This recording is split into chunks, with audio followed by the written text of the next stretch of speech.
Bom dia a todos, espero que vocês estejam bem aí, tudo certo. Eu antes vou responder primeiro ali a pergunta da Carolina, que é a primeira ali do chat, bate-papo público ali, a Carolina Inês. Ela pergunta se já tem data da prova. Sim, hoje eu vou terminar a matéria de administração de caixa. Semana que vem é a semana acadêmica, não é isso? Né? Vocês acham que eu faço a prova na semana que vem ou deixo a prova para o dia 6, 14, 20? Que aí eu posso também deixar para o dia 20, embora a prova não vai ser em um dia, tá? A prova vai ser. Eu vou deixar ali várias horas ali para vocês poderem fazer, né? Por questões de conexão, tempo, né? Dá um tempinho aí que eu sei que a turma vai fazer pesquisa, né? Então dá um tempo mais amplo, dia 20, né? Então tá, a semana que vem é semana acadêmica, vocês vão acompanhar as apresentações. O Felipe, eu tenho que ver quantas horas o Moodle me dá. Eu estou pensando em deixar em 48 horas, para o momento que vocês acessem, vocês têm 3 horas e meia. Embora a prova seja fácil, né, de fazer em uma hora, não vai ser muito diferente da que eu faço no presencial, né? Só que como vocês podem olhar um texto, as anotações de vocês, tem que ser só um pouquinho, pouca coisa. Né? Um pouquinho mais difícil. Nada. ah, Ela vai ficar liberada, mas a hora que vocês acessam no sistema tem um tempo, né? No curso que curso é uma coisa, né? A gente faz o curso, tudo certo, né? É, a hora de ver mesmo se vai funcionar é outra história, né? Então, a ideia é essa, ela vai estar disponível para vocês por 24 ou 48 horas. Isso eu vou checar ainda. E vai ser na forma de questionário, vai estar ali no Moodle, a aba certinha. E ela fica disponível por 24 horas ou 48. Tem que ver o máximo que o Moodle me proporciona. Depois disso, vocês vão ter um tempo para fazer. Eu penso que colocar ali umas 2 horas e meia, 3, porque é uma prova que não difere da prova do presencial que o pessoal faz em 1 hora e 15 sem consulta. Então vocês com consulta vão fazer até em menos tempo, mas em casa, né? Vocês fazendo aí da casa de vocês. E, e vai ser bem tranquilo, não vai ter nenhuma surpresa, nenhuma modificação, assim, nenhuma pegadinha, nenhuma. Vai ser mais ou menos na base dos nossos exercícios, tá bom? E, né, com a intenção aí que todos busquem fazer para poderem, claro, sempre aprender um pouco mais eu digo, apreender, né, um pouco mais de conhecimento, tá? A gente ontem fez uma reunião breve de alguns professores, uns quatro, não, 6, 7 professores, e foi discutido lá que muitos de vocês estão se queixando. E nós concluímos que com alguma razão, né, assim, às vezes da carga de leitura, né, porque aí tendo menos sala de aula vocês acabam lendo mais, né. Essa disciplina aqui é o contrário, né, ela tem uma teoria muito pequena. Vocês viram que aqueles vídeos de aula teóricas que eu postei tem poucos minutos, né.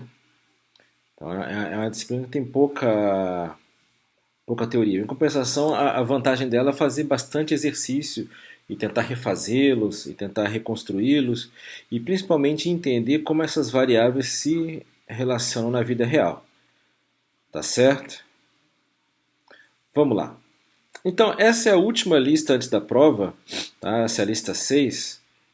Não difere muito das outras, tá? Vocês estão vendo ela aqui na aba aqui de apresentação, aqui no espaço destinado à apresentação. Tá? Ela não difere quase nada das outras listas de administração de caixa. Vocês notem que em administração de caixa eu não foquei numa parte que teria da disciplina que seria destinada a orçamento. de caixa. Não foquei por quê? Ah, porque lá na oitava fase vocês vão ter uma disciplina chamada Planejamento Financeiro e Orçamentário. E nessa disciplina vocês trabalham muito com previsão de orçamento, de fluxo de caixa. Então seria um pouco redundante. Então por isso que eu foquei aqui nos modelos quantitativos teóricos de administração de caixa, tá bom? Então não foquei em fluxo de caixa, porque vocês tiveram matemática financeira e vão ter planejamento financeiro e orçamentário. Ok? Bom, oi Bárbara, é dia 20, porque dia 13, a semana acadêmica começa dia 13, não é isso? Acho que até é bom alertar o pessoal que não é aluno de administração, que o Centro Acadêmico de Administração sempre promove, usualmente em setembro por causa do Dia do Administrador, essa semana acadêmica, com palestras, com exposições, eventualmente a aula magna, né? E esse ano, devido a questões de agenda e readequação aí por causa da pandemia, da quarentena, passou para outubro. Então, para quem não faz administração, quem não é aluno regular de administração, semana que vem, então, vai ser a semana acadêmica. Eu vou pegar o. Foi confirmado isso, não foi? Vocês só me respondam aqui. Aí depois no Moodle eu combino com vocês. E sim, Bárbara, vai ser no dia 20, porque na semana que vem é a semana acadêmica. Também não quero atrapalhar as atividades do centro acadêmico, que são muito importantes, né? Como diz o Maurício, que é um professor nosso que está. Hoje é secretário de Educação do município. Como diz o Maurício, também se aprende fora da sala de aula, e se aprende muito, né?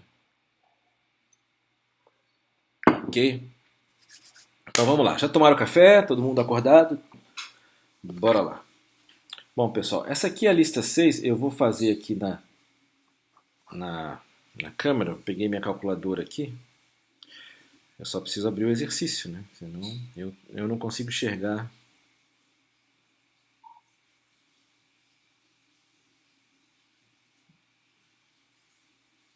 Ok.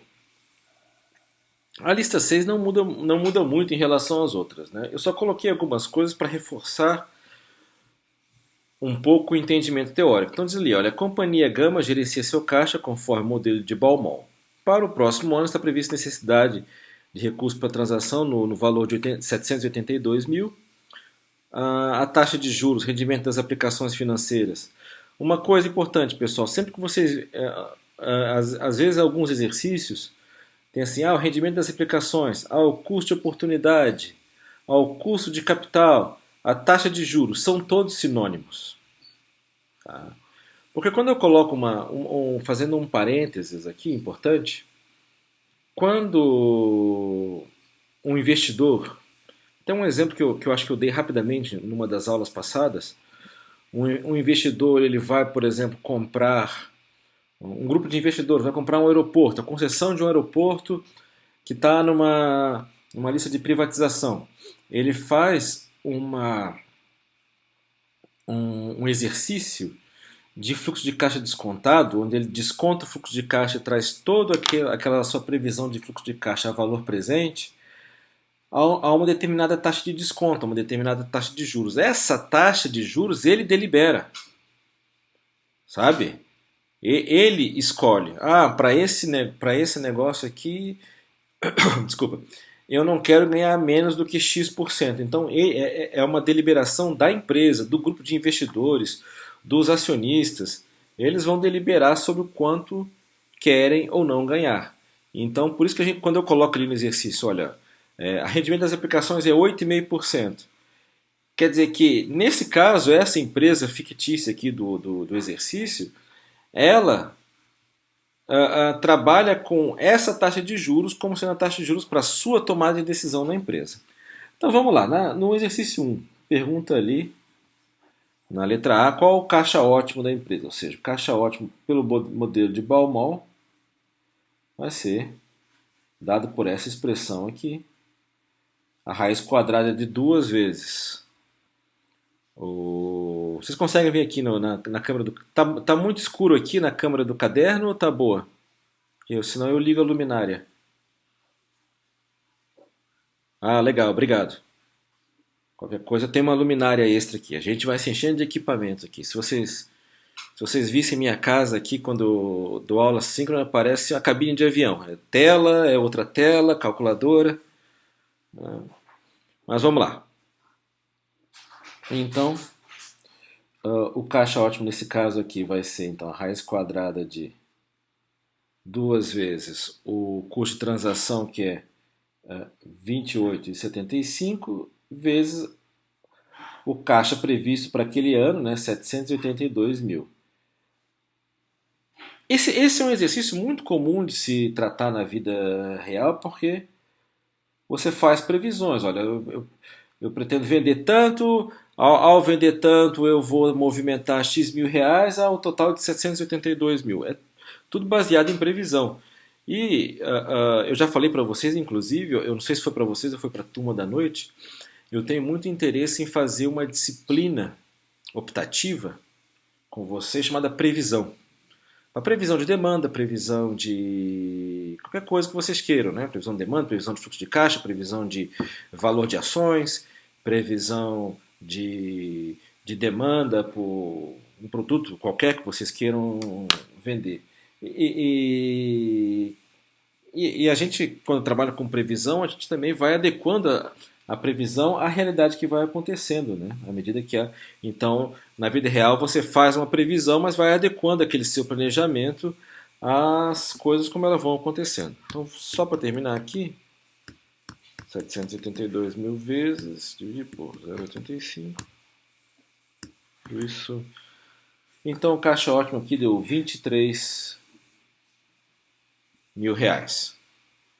Ok? Bom. Aí pergunta na B, o saldo médio de caixa. Bom, o saldo médio, então, é o C sobre 2, né? Então, inteiro por 2, 11.500.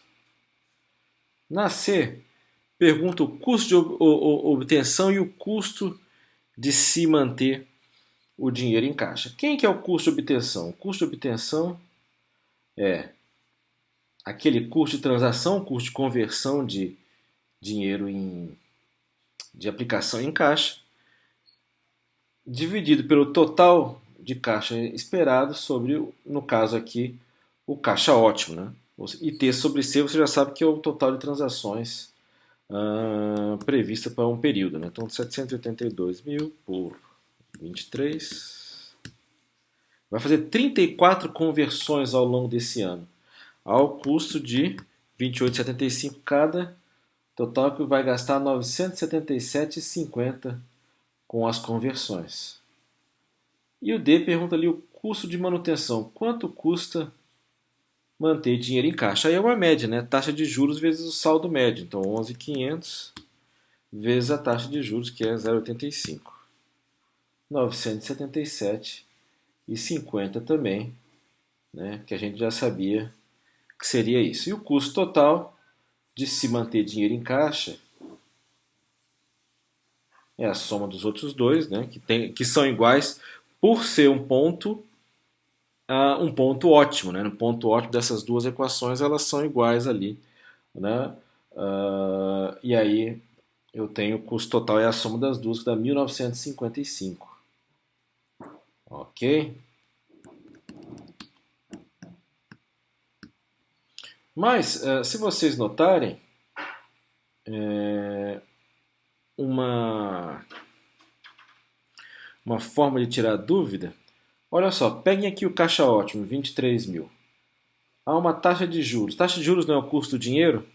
Não, 23 mil, que é o quanto ele vai fazer que é o valor de cada saque, valor de cada valor do caixa ótimo, valor de cada saque para compor o caixa da empresa, 23 mil vezes 0,85, 1955, ou seja, o custo do dinheiro é justamente igual à taxa de juros vezes o caixa ótimo.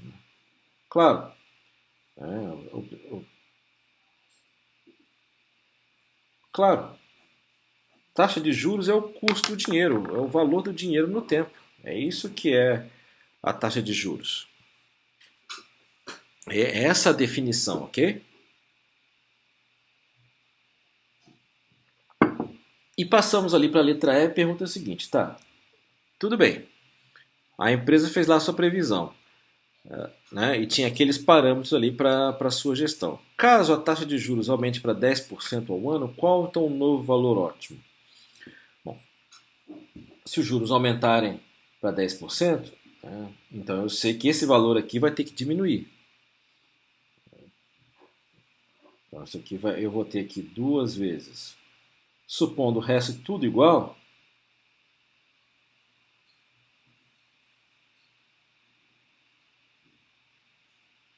agora então duas vezes.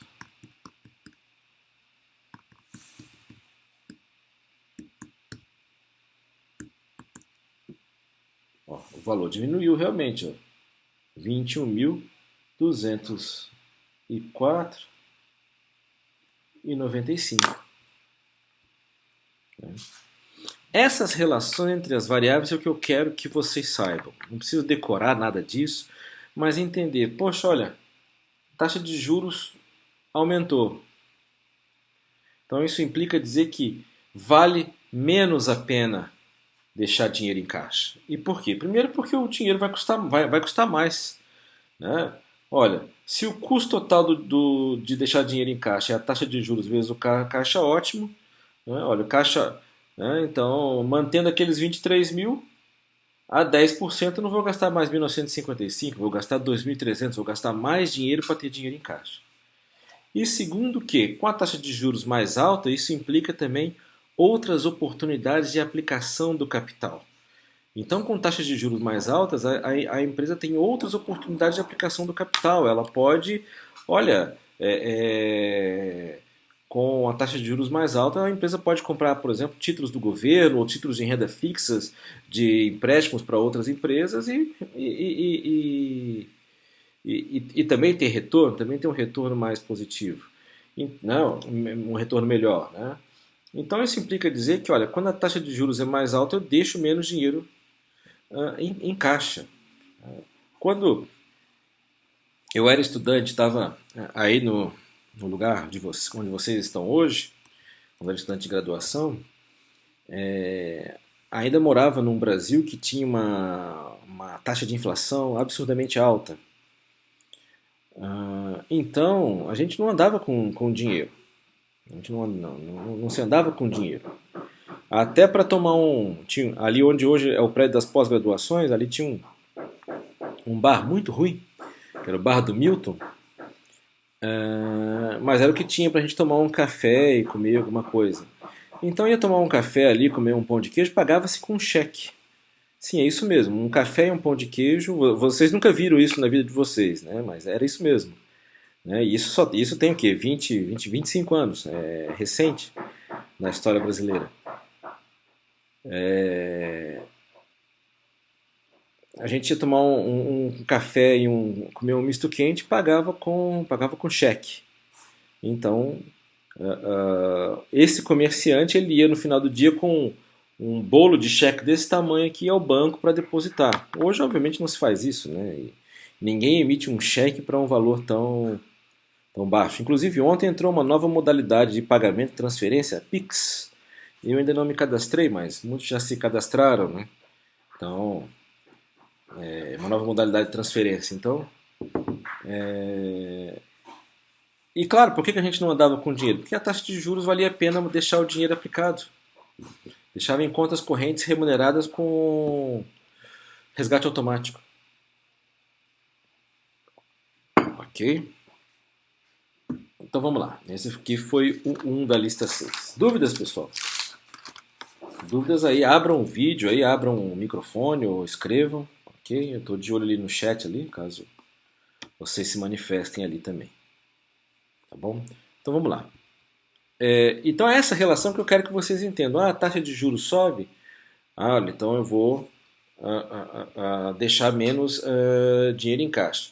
Veja só, dá um exemplo para vocês. Na sexta-feira saiu nos jornais a notícia que um dirigente do Banco Central, um dirigente agora não sei se é do Banco Central ou do Ministério da Economia, disse que a taxa de juros já atingiu o seu mínimo no Brasil. Então, se eu sou um administrador financeiro em uma empresa e vejo essa notícia, eu penso, bom, ele quer dizer, se ela já atingiu o seu mínimo, não deve cair mais, né? E aquilo que não cai, ou permanece como está ou sobe. Então,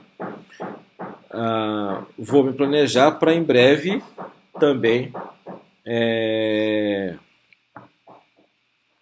manter menos dinheiro em caixa, né, considerando essa fala de uma autoridade, né, econômica do governo.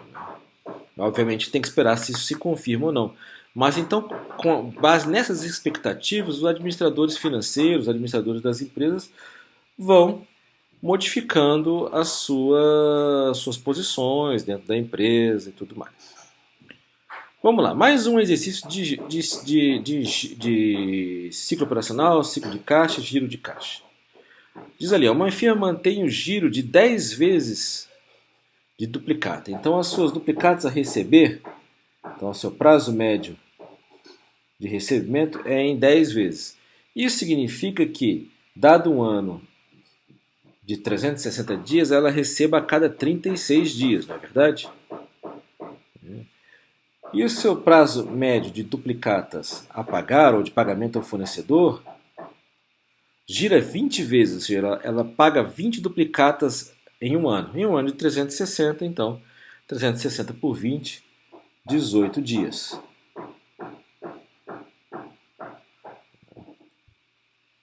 O prazo médio de estoque é de 33 dias.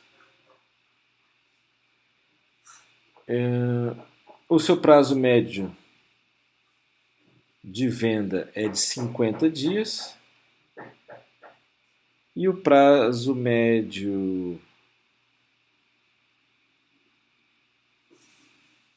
Não, aqui tem um erro aqui. Vocês notaram que tem um erro nesse exercício, né? Tem duplicados a receber 2 vezes. Um erro aqui. Na sala de aula, na vida real, eu diria que será culpa do estagiário, que o estagiário seria devidamente punido, né? Mas como fui eu mesmo que fiz, então a culpa foi minha. Ok? Então vamos esquecer esse 37 dias ali. Ele não vai nos levar a nada, tá bom? Eu acho que aqui era prazo de fabricação. Eu acho que era prazo de fabricação.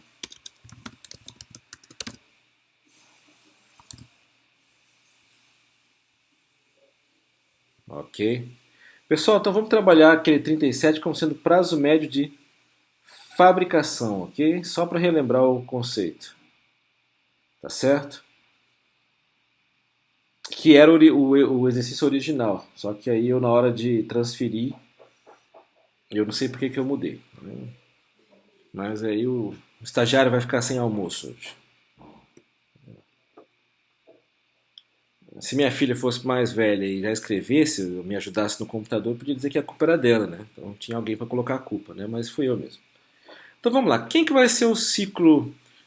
Em breve farei isso, né? Quem que vai ser o ciclo operacional? O ciclo operacional, pessoal, é o prazo de é o prazo que começa, prazo de tempo que começa lá do momento em que a empresa começa a estocar a matéria-prima até o momento que ela recebe pelas vendas. Só relembrando um pouco o conceito. Eu tenho vários prazos vários ciclos operacionais ao longo de um período, porque eu recebo matéria-prima hoje e começo a produzir para vender daqui a 10 dias. Amanhã eu recebo novas matérias-primas e começo a produzir de novo para vender de amanhã a 10 dias depois. E assim por diante. Eu vou ter vários. Claro que à medida em que uma empresa diminui seu ciclo operacional porque ela encontra um método de fabricação mais moderno, que a torna mais produtiva, isso é positivo. Né? Claro, ela reduz esse momento. E por que começa no período que ela, no momento que ela passa a fazer o estoque de matéria-prima? Porque esse é o momento no qual ela começa a ter custos. Ok? Ela passa a ter custos a partir dali.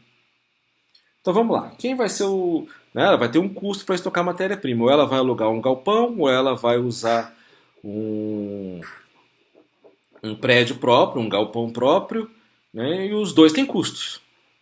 Tá? Inclusive um custo de oportunidade que seria de ela não alugar ou ela alugar para outro aquele seu espaço físico ali. Bom, então vamos lá. Quem vai ser o ciclo operacional? Vai ser a soma do prazo médio de recebimento, 36 dias, com prazo médio de estoque, 33 dias, com prazo médio de venda, 50 dias, e o prazo médio de fabricação, 37. Então, 156 dias. E o seu ciclo de caixa, então aqui vai ser 156 menos 18, que é o prazo médio de pagamento a fornecedor, 138 dias. Ou seja, a cada 138 dias ela recompõe o seu caixa. Se ela diminuir isso aqui, é melhor ou pior? É melhor, né? Ou seja, quanto menor o ciclo de caixa, melhor. Por quê? Porque menos investimento em itens circulantes, em menos investimentos em itens de curto prazo, né?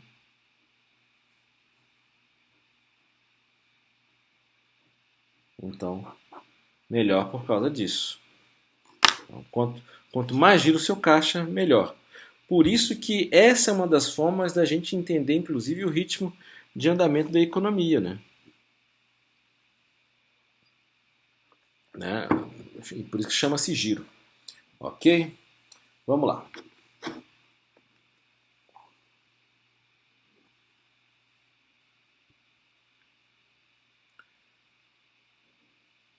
Uma empresa administra o seu caixa utilizando o modelo de Miller-Orr, que a gente também já estudou. A taxa de juros do mercado é 10% e o custo de conversão é 1.000 e o desvio padrão do fluxo de caixa é de 2.000. Qual o nível de retorno? Então vamos lá, 3 ali. Qual é o nível de retorno? O nível de retorno calculado por Z. Então eu tenho aqui a raiz cúbica de 3 vezes o B vezes a variância, que é o sigma ao quadrado, dividido por 4 vezes a taxa de juros.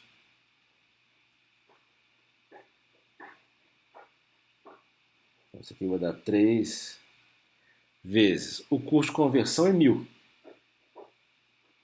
Não é isso?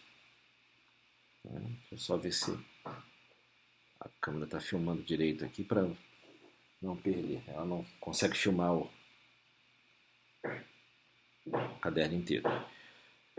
O custo de conversão, então, aqui é 1.000. Só que notem o seguinte, o exercício diz ali, o desvio padrão do fluxo de caixa de 2.000. A gente não está trabalhando com o desvio padrão. O desvio padrão seria o sigma. A gente está trabalhando. A fórmula nos pede o quê? A variância.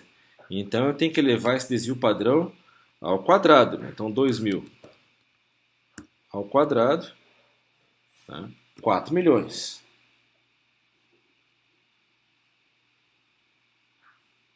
E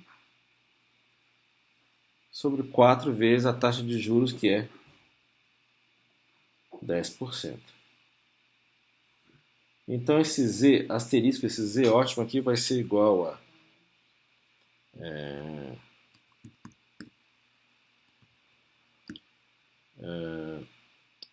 vou fazer inverso aqui, que eu gosto de fazer invertido. 3 vezes 1.000 vezes 4 milhões.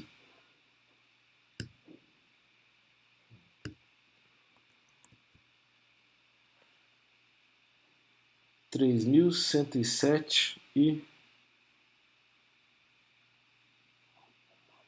23. E o H é 3 vezes isso, né? 9.321,70.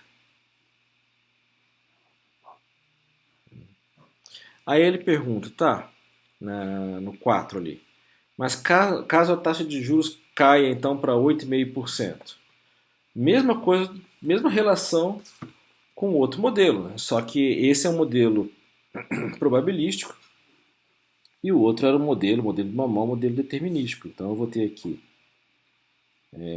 a raiz cúbica de 3 vezes o custo de conversão, que é 1.000, o desvio padrão, que é 4 milhões, desculpa, a variância, que é 4 milhões, dividido agora por 4 vezes 8,5%. Então tem 4 vezes, né? 4, 8,5, inverto isso, 3.000, 4 milhões. 3.280,20. E o H, então, é tudo isso. 9.000. Peraí. Isso. 280,20, 9.000.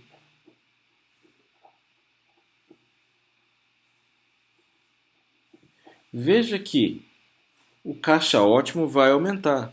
Sim, porque a taxa de juros cai. Então incentiva a empresa, né, já que o dinheiro tem uma remuneração menor, tem um custo menor, olha, podemos deixar mais dinheiro em caixa porque o nosso custo de se ter dinheiro em caixa vai diminuir. É isso que é o cerne de todo o processo de administração de caixa. Qual é o custo para se ter dinheiro em caixa? Está ligado à taxa de juros. É isso que eu quero que de mais importante vocês entendam e, e aprendam, ok?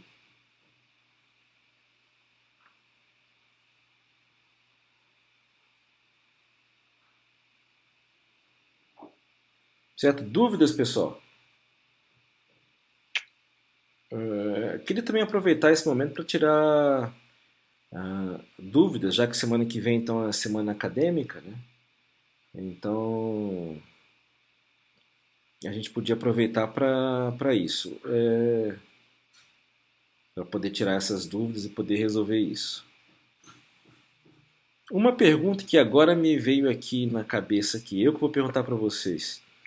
Ah, quando eu vejo aqui, por exemplo, na minha tela aqui, a apresentação está maximizada e as duas câmeras que eu tenho em casa estão minimizadas aqui, principalmente a câmera do caderno, que é onde vocês têm a resolução do exercício.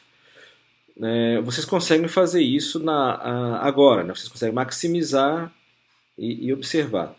Quando tem a gravação no Moodle, vocês conseguem modificar isso?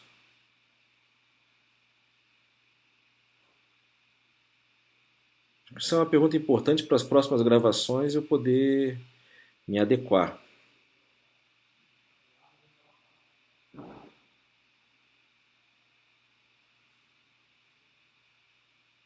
Não, Felipe, não haverá aula, porque vai ser justamente na terça-feira o início da semana acadêmica. Aí as presenças estão condicionadas a assistir, então, essas palestras. Eu também devo acompanhá-las, né? Pois é, eu agora eu vou fazer esse exercício, Ingrid,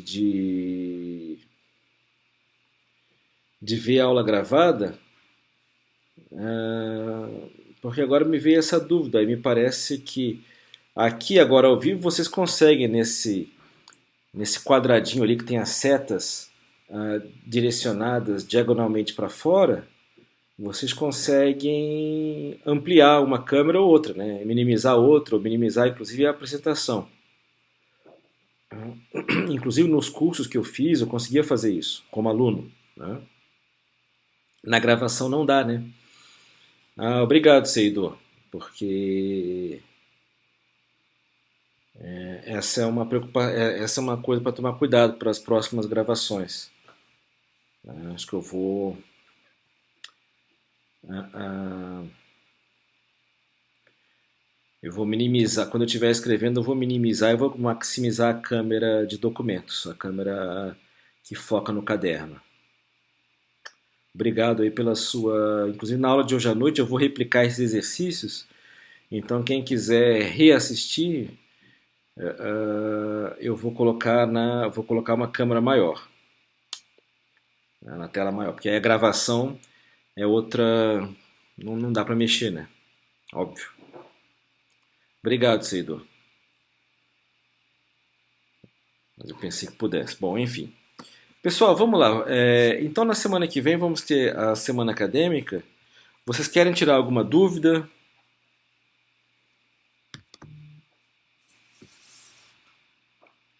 Ah, entendi, Seidor. Entendi. Eu vou também depois dar uma olhada, porque também consigo alternar, né? Botar a câmera de documentos aqui na apresentação e aí na gravação fica mais fácil, né, de ver.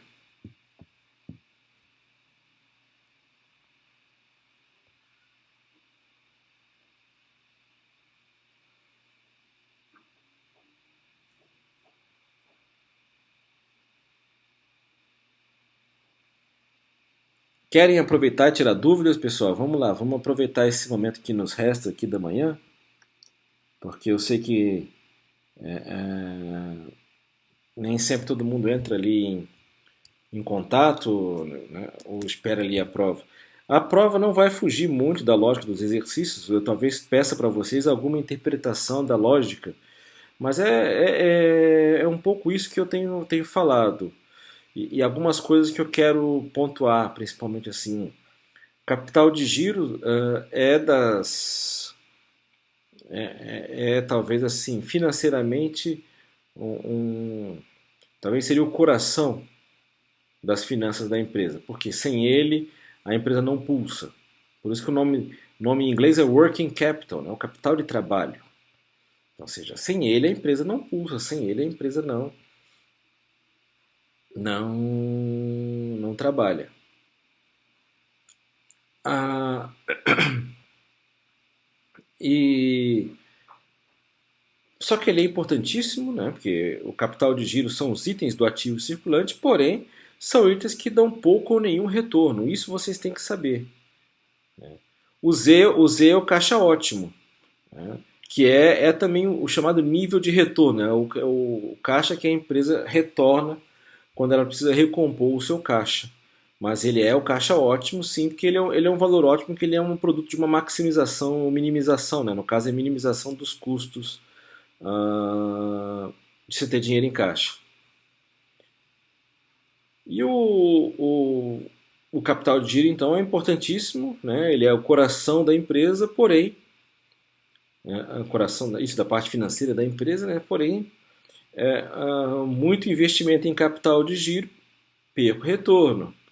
Pouco investimento, a empresa corre o risco de não ter dinheiro para saldar suas contas e aí, consequentemente, ah,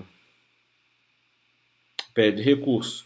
Porque a lógica está em quero maximizar o retorno da empresa, quero maximizar o quanto ah, em percentual, né, a empresa pode me dar em um determinado momento. E isso implica pelas lógicas de minimizar custos e maximizar receitas e maximizar vendas. E está na lógica também, né, do caso então de minimizar o meu custo, que seria o caso do custo de oportunidade, ok? E no caso de administração de caixa, lembrar sempre que existe custo para se ter dinheiro em caixa. Né? Existe um custo. E se eu quero maximizar o retorno da empresa, então eu tenho que minimizar esse, esse custo. Né? O que é diferente, por exemplo, quando você faz uma avaliação de uma compra de um ativo permanente, uma máquina. Uma máquina, você não deve avaliar, a compra de uma máquina, você não deve avaliar só pelo custo dessa máquina. Você deve avaliar pelo custo dela, pelo consumo de energia ou de outros insumos que ela porventura tem, e pela produtividade dela. Às vezes uma máquina mais produtiva é mais cara, porém, como ela é mais produtiva, ela vai gerar mais produtos em menos tempo e, consequentemente, né, vai ser mais interessante ter essa máquina do que ter uma menos produtiva porém mais barata. Né? Mas a questão dos itens circulantes, não, você analisa pelo custo mesmo, o custo de ter dinheiro em caixa, eu vou minimizar. Mas já no ativo permanente a lógica é outra, uma máquina, um outro equipamento, né? Então tem são análises que devem ser feitas que a gente chama de análise multicritério, né, com vários critérios tendo em consideração. Ah,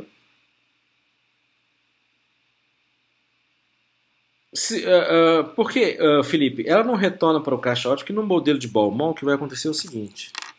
Né, vou botar aqui no caderno aqui novamente, vou maximizar aqui para ficar na gravação ficar melhor. Não sei se dá para ver aí. Na lógica acontece o seguinte, modelo de Miller e Orr.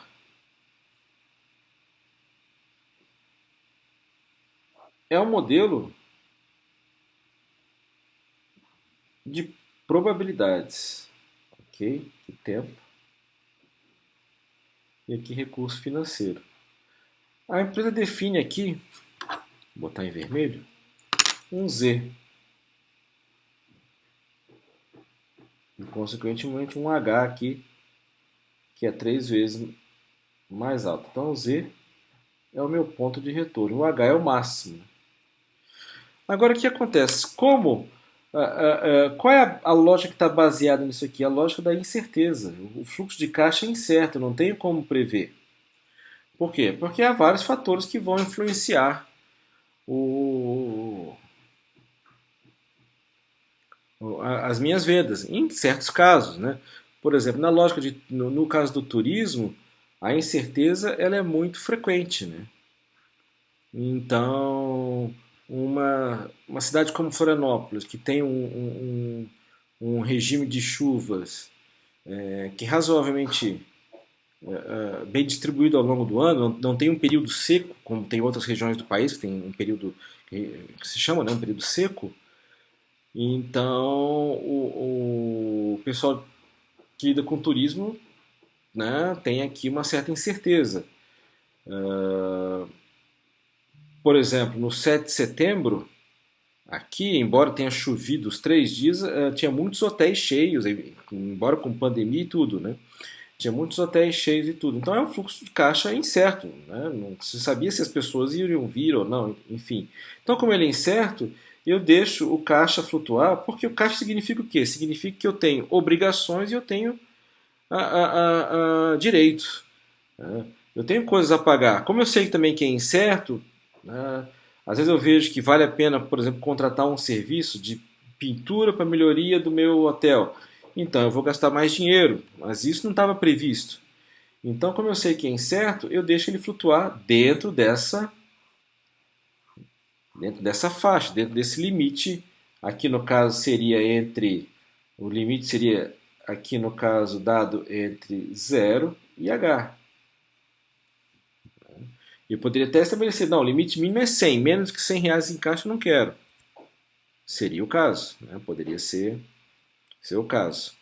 Então é por isso que a empresa deixa o dinheiro flutuar, deixa o caixa flutuar aqui dentro. Se o caixa for menor que zero, aí ela resgata dinheiro, converte dinheiro até o valor de Z. Se o caixa for maior do que H, ela novamente ela investe o saldo, né, que vai de Z até o saldo ali existente, voltando sempre para Z. Por isso que o Z também é chamado de nível de retorno. Né? Ok? Mas é claro, isso, eu estou falando assim, de situações nas quais o caixa ele é incerto.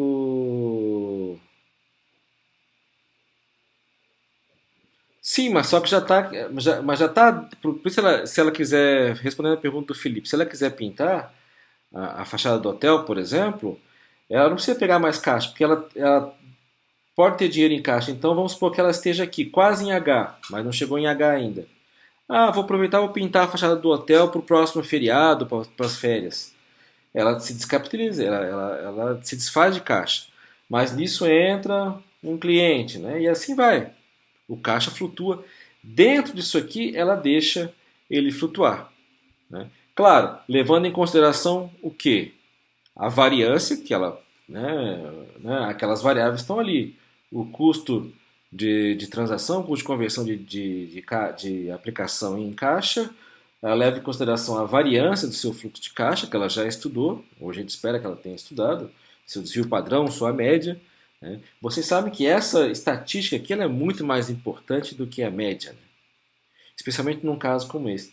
E leve em consideração, é claro, a taxa de juros. Se a taxa de juros for absurdamente alta, então ela não vai deixar quase nada em caixa, né? Tampouco flutuar. Agora, se a taxa de juros for muito baixa, então essa banda de flutuação pode ser inclusive maior. É isso, ok? Tá? É... E essa lógica, ela, claro, é o chamado modelo, né? Assim, um modelo é uma simplificação da realidade. Lembre-se sempre que eu falei para vocês, um mapa ele nos mostra de uma forma muito interessante como é o mundo. Mas um piloto de avião não se baseia unicamente no mapa para fazer a navegação do seu avião. Um comandante de navio tampouco, né? Mesmo quando a gente está ali usando o GPS do carro, o Waze, por exemplo, a gente não se baseia só no mapa, porque pelo mapa uma rua pode ser contramão e pode ser, né, pode ser mão dupla, né? No mapa nem sempre isso está explícito. Claro que aí no Waze ele vai te dar né, a, a, as ruas certinhas, ou no Google Maps também, né? Mas ele nos dá uma aproximação da realidade. E isso aqui é como se fosse um mapa, ele nos dá uma aproximação da realidade, né?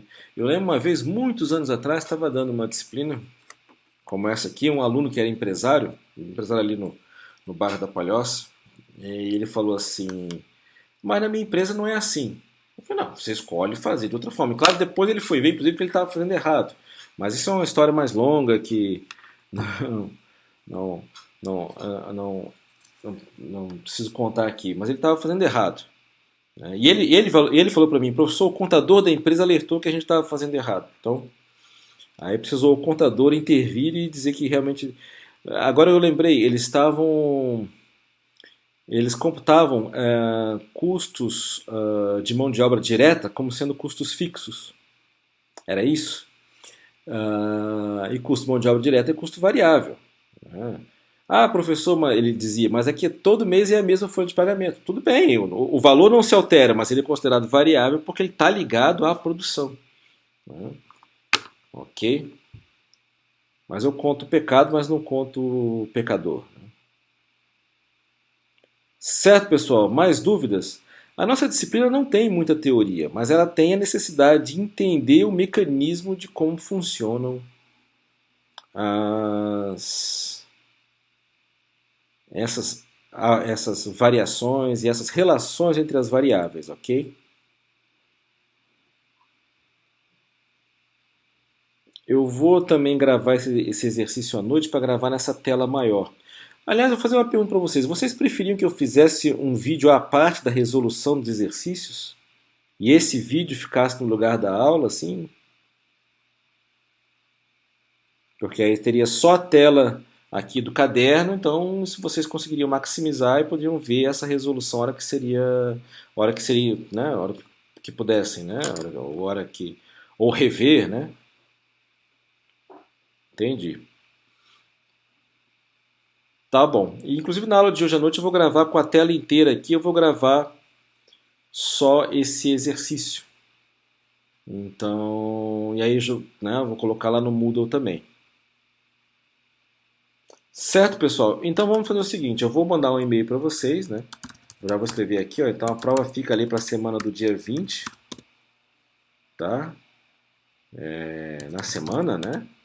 Possivelmente entre 20 a 22, né? Porque aí eu consigo deixar aberto ali por 24 ou 48 horas. Eu vou fazer o questionário certinho, vou abrir essa aba no Moodle. E semana que vem, né, é a semana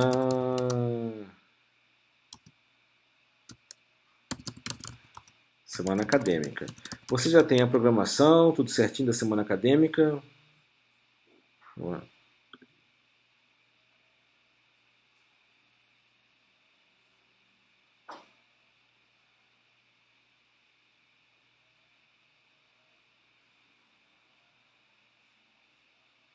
Eu tenho aqui, eu acho que a semana, eu acho que o Centro Acadêmico disponibilizou, né?